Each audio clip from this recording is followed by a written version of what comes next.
आज बात करते हैं ऐसी फूड्स की जिनको खाने से आप कैंसर जैसी खतरनाक बीमारी का शिकार हो सकते हैं। इसलिए ये फूड्स आपको बहुत सोच समझ कर खानी चाहिए। कैंसर एक खतरनाक और कॉम्प्लेक्स बीमारी है जिसमें सेल्स बहुत तेज़ी से अनकंट्रोलेबल वे में बढ़ते हैं। ऐसा सेल्स में मौजूद डीएनए में डैमेज की वजह से होता है जिसे जीन म्यूटेशन कहते हैं। लेकिन रिसर्च से सामने आया है कि सिर्फ 5 से 10% कैंसर केसेस की वजह जेनेटिक्स होती है, जबकि 90 से 95% कैंसर की वजह डाइट, लाइफस्टाइल और इन्वायरमेंट होता है। और कैंसर की सबसे बड़ी वजह है पुअर डाइट, यानी खाने पीने की खराब आदतें और बैड फूड चॉइसेस, जो कि 30 से 35% कैंसर केसेस की वजह बनते हैं और हर साल 20 लाख लोगों की मौत की वजह भी बनते हैं। इन कैंसर कॉजिंग फूड्स के बारे में बात करने से पहले मैं एक चीज़ क्लियर कर दूं कि ऐसा बिल्कुल नहीं है कि ये खाने से आपको फ़ौरन कैंसर हो जाएगा या जो लोग भी ये फूड्स खाएंगे उनको लाजमी कैंसर हो जाएगा।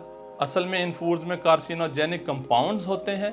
कार्सिनोजेनिक कंपाउंड्स ऐसे केमिकल कंपाउंड्स होते हैं जो बॉडी में कैंसर की वजह बनते हैं। जब आप ये फूड्स बार बार खाएंगे जो आपकी बॉडी में कैंसर पैदा कर सकते हैं, तो आप में कैंसर का रिस्क लाजमी तौर पे बढ़ जाएगा। इस डिस्क्लेमर के बाद चलिए जल्दी से इस इंटरेस्टिंग वीडियो को शुरू करते हैं और जानते हैं ऐसी फूड्स के बारे में जिनमें कार्सिनोजेनिक कंपाउंड्स होते हैं जो आपकी बॉडी में कैंसर पैदा कर सकती हैं।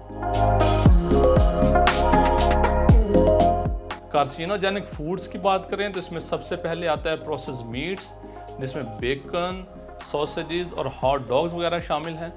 प्रोसेस्ड मीट्स को प्रिजर्व करने के लिए, इनकी शेल्फ लाइफ को बढ़ाने के लिए इनमें नाइट्रेट्स और नाइट्राइट्स ऐड किए जाते हैं, जो प्रोसेस्ड मीट के साथ आपकी बॉडी में चले जाते हैं और बॉडी में मौजूद दूसरे कंपाउंड्स के साथ मिलकर कार्सिनोजेनिक कंपाउंड्स बनाते हैं। इसके अलावा प्रोसेस्ड मीट में सोडियम और सैचुरेटेड फैट्स बहुत ज़्यादा होते हैं जो कैंसर का रिस्क बढ़ाते हैं।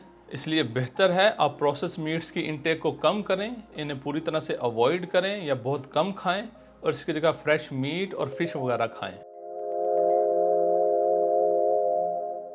फ्राइड फूड्स जैसा कि फ्रेंच फ्राइज, फ्राइड चिकन और डोनट्स भी कैंसर का रिस्क बढ़ाते हैं। जब किसी भी खाने को बहुत हाई टेम्परेचर पर फ्राई किया जाता है तो इसमें हार्मफुल कंपाउंड जैसे कि एक्रेलामाइड बनते हैं जो कि कई किस्म के कैंसर का रिस्क बढ़ाते हैं। इसके अलावा फ्राइड फूड्स में अनहेल्दी फैट्स और कैलोरीज बहुत ज़्यादा होती हैं जो मोटापे और बाकी बीमारियों की वजह बनते हैं और अल्टीमेटली ये बीमारियां भी कैंसर के रिस्क को बढ़ाती हैं। इसलिए बेहतर है कि कैंसर के रिस्क को कम करने के लिए फ्राइड फूड्स कम से कम खाएं और फूड्स को फ्राई करने के बजाय बेक कर लें या ग्रिल कर लें। शुगर से लोडेड फूड्स को बॉडी में कुछ खास किस्म के कैंसर जैसे कि छाती के कैंसर, ओवेरियन कैंसर और आंतों के कैंसर से लिंक किया जाता है। शुगर बॉडी में सोजिश को बढ़ाती है जो कि कैंसर का रिस्क बन सकता है। जब आप ज़्यादा शुगर खाते हैं तो जिस्म में ज़्यादा इंसुलिन रिलीज होती है जो कैंसर सेल्स की ग्रोथ को स्टिमुलेट कर सकती है। इसलिए हाई शुगर फूड जैसा कि सोडा, कैंडीज और बेक्ड आइटम्स की इंटेक को कम करने की कोशिश करें और इसके बजाय फ्रूट्स, वेजिटेबल्स और होल ग्रेन्स का इस्तेमाल करें। सोडा और दूसरी शुगरी ड्रिंक्स जैसे कि एनर्जी ड्रिंक्स में भी कुछ कार्सिनोजेनिक कंपाउंड्स पाए जाते हैं जो कैंसर का बाइस बनते हैं। एक तो ये ड्रिंक्स शुगर और कैलोरीज से भरे हुए होते हैं जो कि मोटापे और कई और बीमारियों का बाइस बनते हैं जो कि आगे चलकर कैंसर का रिस्क बढ़ाती हैं। दूसरा, सोडा में अक्सर हार्मफुल केमिकल जैसा कि कैरामिल कलर और मिथाइल अमीडाजोल होता है जो कि बॉडी में कैंसर पैदा कर सकते हैं।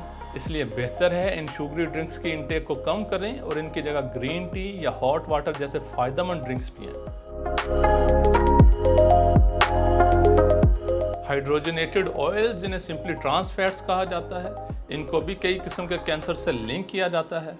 ये ऑयल अक्सर प्रोसेस्ड फूड जैसा कि बेक्ड आइटम्स, फ्राइड फूड्स और स्नैक्स में पाए जाते हैं। हाइड्रोजनेशन एक ऐसा प्रोसेस है जिसमें ऑयल में हाइड्रोजन डाली जाती है जिससे ये ऑयल रूम टेम्परेचर पे सॉलिड बन जाता है। इस प्रोसेस की मेन रीज़न होती है कि ऐसे ऑयल और इस ऑयल से बनी हुई चीज़ों को लंबे अरसे के लिए फ्रेश रखा जाए, इनकी शेल्फ लाइफ को बढ़ाया जाए। अब इस तरह ये चीज़ें लंबे अरसे के लिए इस्तेमाल के काबिल तो बन जाती हैं, लेकिन हाइड्रोजनेशन के दौरान हार्मफुल ट्रांस फैट्स बन जाते हैं। ये ट्रांस फैट्स एलडीएल कोलेस्ट्रॉल को बढ़ा सकते हैं और बॉडी में सोजिश पैदा करते हैं और ये दोनों चीज़ें कैंसर का रिस्क बढ़ाती हैं।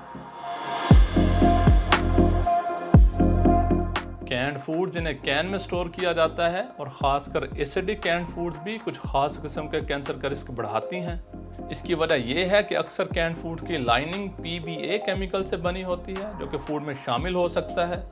जब आप उस फूड को खाते हैं तो ये केमिकल आपके अंदर चला जाता है और हार्मोन फंक्शन को डिस्टर्ब करके कैंसर का बायस बन सकता है। एसिडिक कैन फूड्स जैसा कि टमाटर, सिट्रस फ्रूट्स और अचार वगैरह, उनमें BPA के मिक्स होने का चांस ज़्यादा होता है। इसके अलावा कैन फूड्स में प्रिजर्वेटिव और एडिटिव्स भी हो सकते हैं जो कैंसर होने का रिस्क बढ़ाते हैं। इसलिए अगर कैन फूड्स लेना चाहें तो BPA फ्री पैकेजिंग या शीशे के जार वाली फूड खरीदें। आज की इस वीडियो के लिए इतना ही। आपसे मिलते हैं नेक्स्ट वीडियो में। Thank you.